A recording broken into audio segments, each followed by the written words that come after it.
Graça e paz, irmãos. Você depende das misericórdias de Deus? Você suplica pelas misericórdias de Deus? Esse é o primeiro assunto do nosso estudo de agora, do Salmo 119, dando continuidade. Nos acompanhe na playlist no YouTube, tem todos os estudos anteriores. Verso 77 do Salmo 119 diz assim: Venham sobre mim as tuas misericórdias, para que eu viva, pois a tua lei é a minha delícia. O salmista já tinha demonstrado que ele tinha sido oprimido, que ele já tinha sido zombado, perseguido. Então ele não tenta vencer as coisas no esforço próprio, na mentalidade forte dele, mas ele suplica humildemente por misericórdia.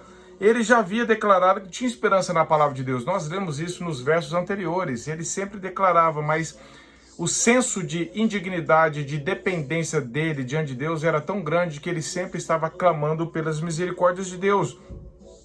A verdade é que nenhum filho de Deus vive sem as misericórdias de Deus. Lamentações de Jeremias 3, 22 e 25 diz que as misericórdias de Deus se renovam a cada manhã e são a causa de não sermos consumidos. Muitos de nós não damos conta disso. Muitos de nós pensamos que somos alvos da misericórdia só no momento específico de aflição. Não. Para acordar, para levantar, para respirar, nós dependemos das misericórdias de Deus. Spurgeon diz assim: quão verdadeiramente vivemos quando as misericórdias vêm até nós. Então nós não meramente existimos, mas vivemos. Nós somos vivazes, cheios de vida e vigorosos. Nós não sabemos o que é vida até que conheçamos a Deus. É assim que Spurgeon diz. Davi sabia que ele tinha sido perdoado pelas misericórdias de Deus, ele sabia tudo, mas ele quer viver na dependência da misericórdia, não apenas ser alvo de misericórdias passadas, mas todos os dias. E ele sabe que ele não as merece, por isso ele suplica. O teólogo e pastor R.C. Sproul diz assim: quando pensamos que Deus nos deve misericórdia, não estamos pensando em misericórdia, porque Deus não nos deve nada, irmãos. Então esse senso de indignidade diante de Deus é muito forte. Davi também demonstra crer num Deus pessoal. Vem sobre mim, não apenas sobre todos e eu estou no meio, mas sim sobre mim também, Senhor. Eu estou precisando. Ele sabe que Deus o conhece pessoalmente e Deus conhece todos os seus filhos individualmente. Conhece você, conhece a mim também. Então nós não podemos nos contentar apenas em saber que Deus é misericordioso, mas que Ele derrama suas misericórdias pessoalmente sobre nós, porque Ele é gracioso. E o final do verso 77 diz assim: pois a tua lei é minha delícia. Davi tinha prazer na lei de Deus. Davi tinha um desejo tão profundo, insubstituível, inegociável de estudar a palavra de Deus, de estar debaixo dela. Por isso ele clama a misericórdia, para viver debaixo da palavra de Deus, de obediência a ela. Esse é o primeiro ensino dessa sessão de 3 versículos que nós estamos caminhando. O próximo é o verso 78, que diz assim: confundam-se os soberbos, pois me trataram de uma maneira perversa, sem causa, mas eu meditarei nos teus preceitos. Essa expressão soberbos aqui não é quem luta contra o orgulho ou a soberba. Todos nós lutamos, mas os soberbos é um sinônimo dos ímpios, daqueles que blasfemam contra o Senhor, que perseguem os cristãos, que odeiam Cristo, um coração soberbo que rejeita a Deus. Essa é a expressão que Davi diz aqui.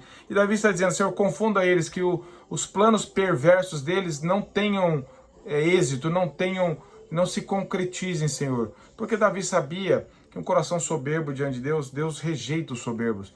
E Deus é soberano sobre ímpios e cristãos, sobre todos. Então Davi está demonstrando que o Deus que ele confia age e tem todas as vidas de todos os ímpios. Podem ser reis, podem ser os mais poderosos da terra, eles estão nas mãos de Deus. Davi demonstra isso.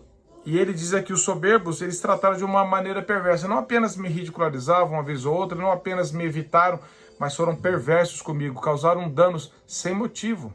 Eu não dei motivo para isso, eu não dei causa para isso, Senhor. Eu apenas estou, por graça, servindo ao Senhor, e eles estão fazendo mal contra mim. E Davi diz: age na vida deles, Senhor, mas eu meditarei na tua palavra. Novamente eu recorro aqui ao teólogo R.C. Sproul, diz assim: não importa quanta injustiça eu sofra pelas mãos de outras pessoas, nunca sofri a menor injustiça a partir das mãos de Deus. Então, diante das pessoas, nós sempre seremos alvos de perversidades, de injustiças, mas Deus nunca age com injustiça contra nós. Isso é o nosso consolo. Isso era no consolo de Davi. E Davi, mais uma vez, como ele falou em outros versos para trás, aconteça o que acontecer, Senhor, eu quero seguir a tua palavra.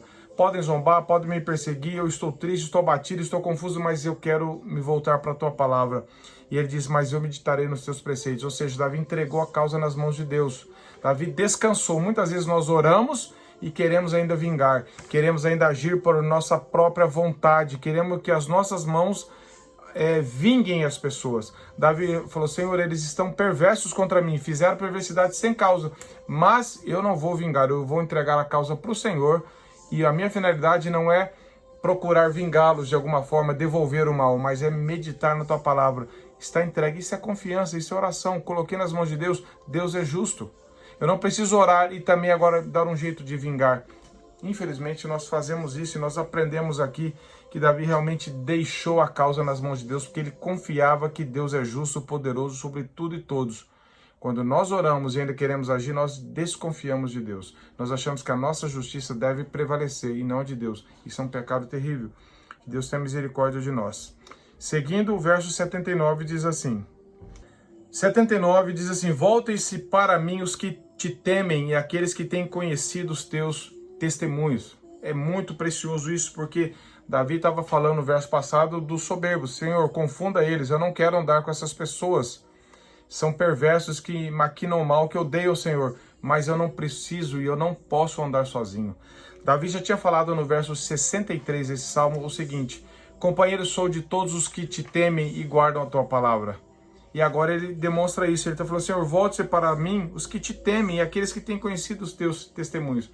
É possível que algumas pessoas tenham se espalhado por serem zombados, perseguidos, e Davi está falando, os traga de volta para mim, porque eu não consigo viver a vida cristã sozinha, eu não posso, não tenho condições, eu preciso de Deus para amar as pessoas, e preciso das pessoas para continuar amando a Deus, é uma verdade que está na palavra de Deus. Nós nos estimularmos às boas obras, nós temos amigos cristãos, nós temos fortalecidos pela comunhão mútua, e é isso que Davi pede. Davi ora por eles. Davi quer companhia de pessoas tementes a Deus. É isso que você quer? É isso que eu quero? Pessoas que vão nos ajudar, nos estimular, nos impulsionar a obedecer a Deus, a buscar o Senhor. Não tente suportar tudo sozinho, não tente viver a vida cristã sozinho, ou pior, na presença de más companhias. Busque a presença de pessoas que vão te edificar, encorajar, exortar a seguir os caminhos de Deus.